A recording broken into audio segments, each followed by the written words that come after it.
Charizard EX is arguably the best deck in the format right now, but how will it do when the 2024 rotation hits? There are a couple of cards in this deck that seem like they aren't a huge deal, but when examined a little bit closer, it turns out that they actually affect how the deck works on a fundamental level. So today, we're going to take a look and see if Charizard EX can survive the 2024 standard rotation. What is going on, everybody? Hitmonchan here back again with another Pokemon trading card game rotation video. Today we're covering Charizard EX, a much requested deck on the channel, and we want to go over and see if this deck can survive rotation, what it can do to prepare, what cards we're going to be losing, and a sample deck list about what a future deck could look like for Charizard EX. But before we get into the video, I want to say thank you to the sponsor of the channel, PTCGO Store. If you need codes, you already go. Head over to ptcgostore.com and use code HITMON to get 5% off your order. You get a good product for a good price, and you help out the channel as well. So thank you so much to the sponsor.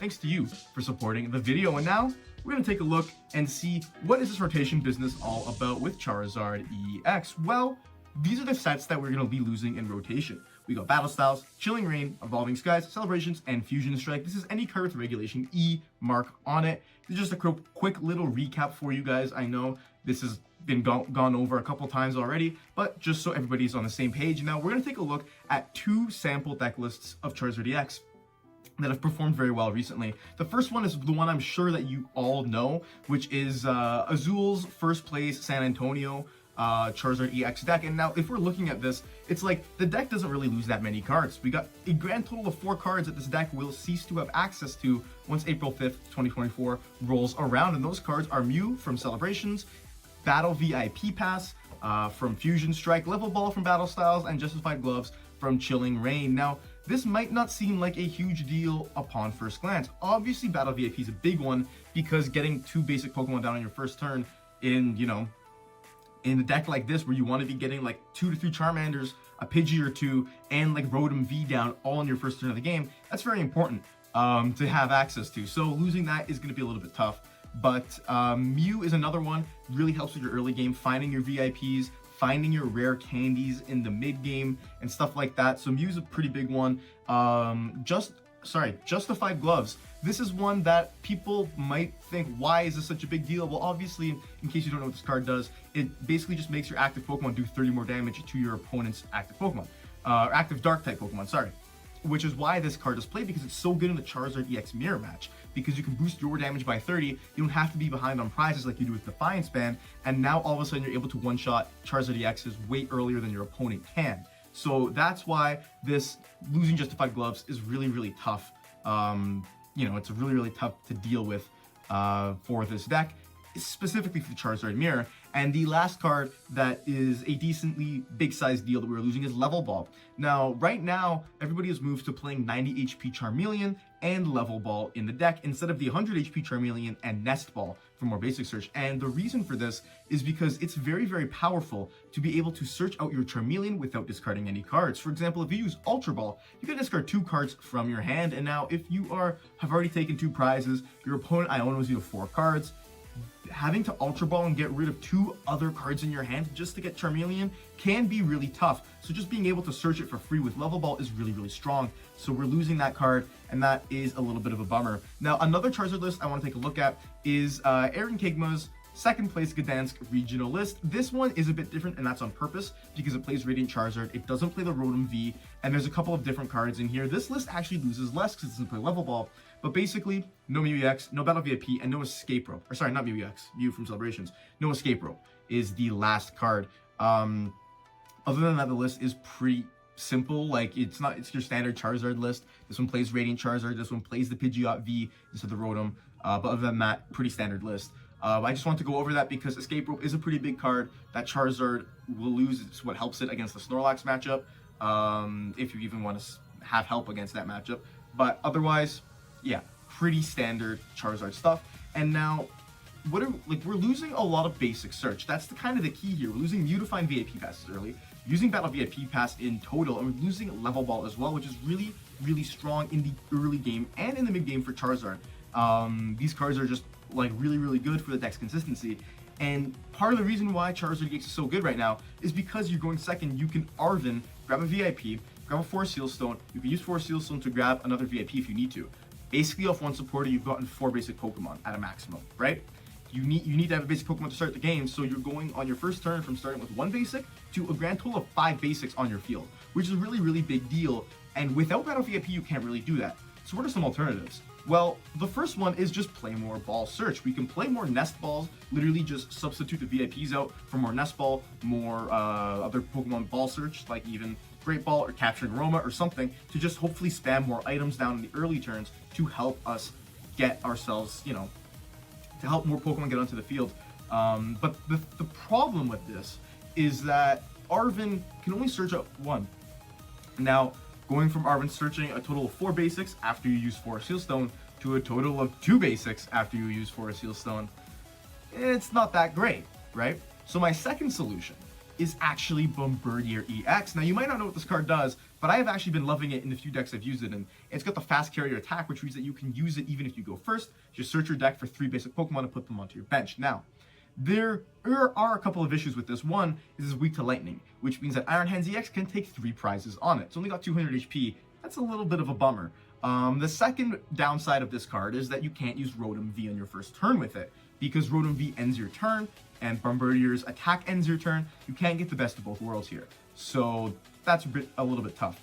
The other thing is obviously that it's another 2 prize liability Pokemon. You don't want to be having these Pokemon sit on your bench. They have 200 HP, they're worth 2 prizes, when your Charizard EX is worth 2 prizes and has 330 HP. So you really don't want to be having all these liabilities lying around. So positives and negatives to Bombardier EX. The other big positive, though, is that you can Arven for a Nest Ball and a 4 Seal Stone, put a 4 Seal Stone down on your Rotom, and then you can search for a switching card, put down Bombardier, switch it into the active, attach, and then boom, fast carrier, here you go, right? That's the thing. But again, in order to do that, you need the Rotom V down in order to attach the 4 Seal Stone to it. So it's a little bit, you know, a little bit shaky. The last card I want to talk about here is going to be Defiance Band. This is one that is not seen in Charizard anymore, and I have a 100% feeling it will make its way back into Charizard decks, just because you need a way to bump your damage when you're behind against certain decks in the metagame. Basically all of them, right? If you're gonna KO a Chien-Pao, you need to boost your damage. If you're gonna KO Miraidon, you gotta boost your damage. You gotta KO Charizards, boost your damage. Anything really, you gotta boost your damage against. So the Defiance Band is going to be a staple in Charizard decks. So this is the sample post-rotation list I have cooked up here, and there's a couple of card choices that I want to be very clear about and I want to talk about in depth. So we're just gonna hop right into it. Obviously, I have 4 Charmanders, 3 of the one from Pokemon 151, and one of the promo ones that does 40 damage for 2 energy. The promo one can be substituted for the one from Obsidian Flames. It's just 1 for 30. All kind of depends on how popular Gardevoir is, but 30 damage is a very relevant number to hit against a lot of Pokemon. I have put the 100 HP Charmeleon back in here because we're losing Level Ball. No reason to play the 90 HP. Having the 100 HP is just better, right? 3 Charizard EX like normal, 2 Pidgeot line. Now, I've opted to keep the Rotom V in here just because, you know, you might have something prized like Bombardier, or you might have a lot of ball search in your opening hand, and instead of wanting to go for the Bombardier play, you'd rather just go for Rotom V. That's another possibility, right? So Charizard is a really good deck because it has high HP, it is fairly consistent, and, you know, it can grab whatever it wants and can be very aggressive. So Rotom V allows for that aggression. It gives you another 4 Seal Stone target to grab whatever you want on top of the Pidgeot EX. So a lot of reasons for Rotom V to be in this list. Again, though, if you're playing the Bombardier, you might not want to. So my solution is you could substitute Rotom V for Pidgeot V, so you can put Pidgeot down, attach 4 Seal, use 4 Seal, and then send that Pidgeot back into the deck to get it off the board. That's my solution proposed there. We're also playing Lumineon V, still a really good card. Not much to say about it. Grab a supporter off an Ultra Ball, basically. We have Manaphy, we have Jirachi, and then I have included Bombardier EX in my list. And we'll get back to Bombardier. I'll talk about that in a second. We still have the 4 of Arven, and we still have 3 Boss, 3 Iono, 1 Research. I think this is probably the optimal Charizard lineup. We can't play any cool cards like Avery because that is rotating now. But I think this is like the standard Charizard EX supporter lineup. So, you know, if you can't beat them, join them. Right? We have 4 Ultra Ball in here, as well as 4 Rare Candy like we usually do. Now, we have gone up to 4 Nest Ball because we don't have Level Ball anymore to search basics. We don't have VIP to search basics. Nest Ball is going to be our go-to. And then I have included 3 Great Ball in the deck because Great Ball, look at the top 7 cards, put a Pokemon into your hand. Now, the whole thing with Great Ball in particular is, you know, our other option really was Capturing Aroma.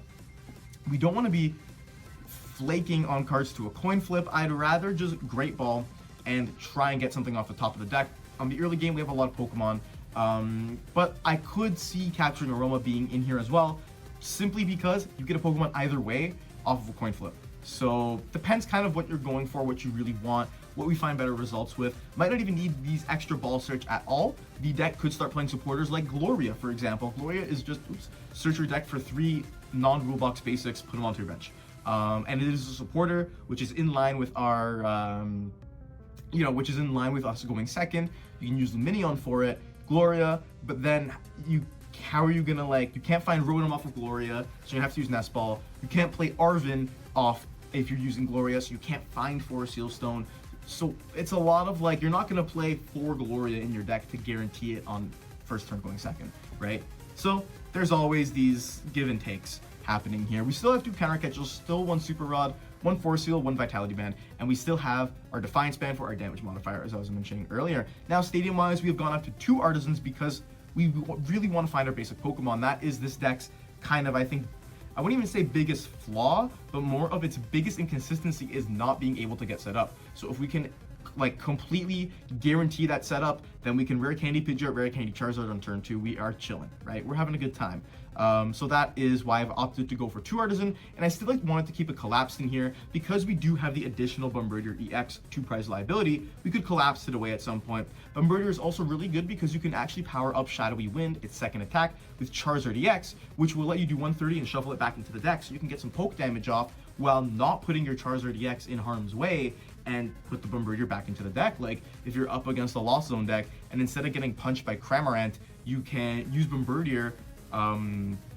If they punch into the Bombardier, you can Shadowy Wind it back into the deck. Boom, you have basically 110 less damage on your Pokemon on the field, which is really, really good. So you basically allow them to waste an attack. They didn't take any prize cards. They didn't do any meaningful damage. So that's why I think Bombardier could be really good in certain matchups to soak up damage as well as use its incredible first attack in Fast Carrier.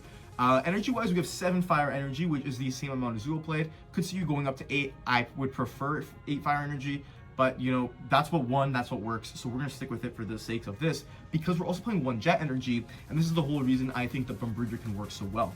Is you Arven for a Nest Ball Forest Seal. You put your Forest Seal on one of your Pokemon V, say it's Pidgeot V for the sake of the argument. You Force Seal for Jet Energy, you Nest Ball from Bombardier, you Jet Energy Bombardier up, you've got your attachment, and you've gotten your switch out. You throw your Pidgeot V back into the deck, and then you Bombardier Fast Carrier, and you get 3 basics, like 2 Charmander and a Pidgey, and you probably started with a Ball Search in your hand as well, and boom, you're good to go.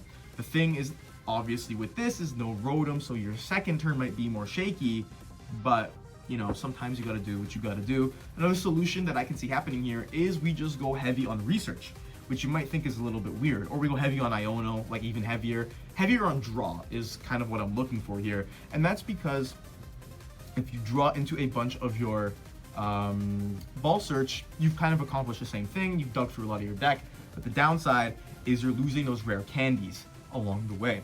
So that's why I think Arven's really good, still as a base for the deck, even though we don't have VIP. And that is pretty much my post-rotation list. Yeah, there's a lot of flexibility with this list. I think that this is a really good starting point though. Again, over the substitutions, this is not the best list in the world by any means. It's just an idea, right? You can sub Rotom V for Pidgeot V, or even Lumineon for Pidgeot, depending on what your, just depending on your preferences, what you find is working, what you find isn't. You can keep Bombardier, you can get rid of it, you can put in Gloria, you can go more draw heavy supporters with more Ionos, more researches if you really wanted to.